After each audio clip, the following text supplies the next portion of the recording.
Assalamualaikum warahmatullahi wabarakatuh. Saya Nelly Julia. Di sini saya akan menjelaskan sifat-sifat hasil kali dalam. Jika vektor U, vektor V, vektor W adalah vektor-vektor dalam ruang hasil kali dalam rilka skalar, maka yang pertama aksioma simetri. Ruang hasil kali dalam 0, vektor V sama dengan ruang hasil kali dalam vektor V, 0 sama dengan 0. Untuk bagian kedua, aksioma penambahan. Ruang hasil kali dalam vektor U, vektor V ditambah vektor W sama dengan ruang hasil kali dalam vektor U, vektor V ditambah ruang hasil kali dalam vektor U, vektor W. Untuk bagian ketiga, aksioma kehomogenan.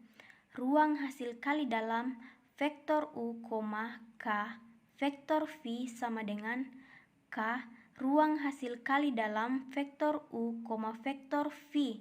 Nah, di sini di mana K adalah sebarang skalar. Untuk bagian ketiga, aksioma kepositifan.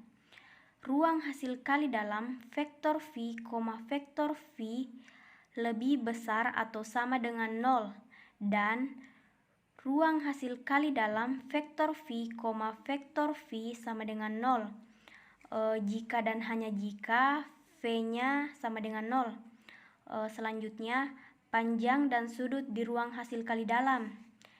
Jika vektor V adalah sebuah ruang hasil kali dalam, maka norma atau panjang vektor U dinyatakan oleh panjang atau norm vektor U didefinisikan oleh panjang vektor U sama dengan ruang hasil kali dalam vektor U, vektor U /2 sama dengan U12 ditambah U22 ditambah sampai dengan vektor UN pangkat 2. Dan jarak antara dua vektor U dan vektor V dinyatakan oleh jarak vektor U, vektor V didefinisikan oleh jarak vektor U dan vektor V sama dengan panjang vektor U kurang vektor V sama dengan U1 dikurang V1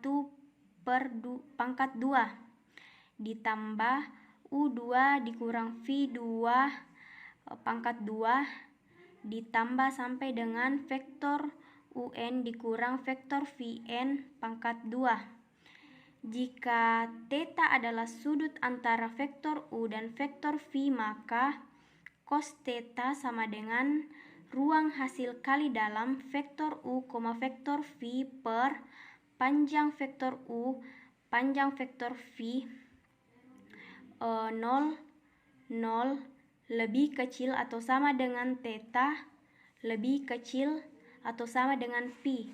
Nah, sekian penjelasan dari saya. Selanjutnya saya kembalikan ke teman saya. Assalamualaikum warahmatullahi wabarakatuh.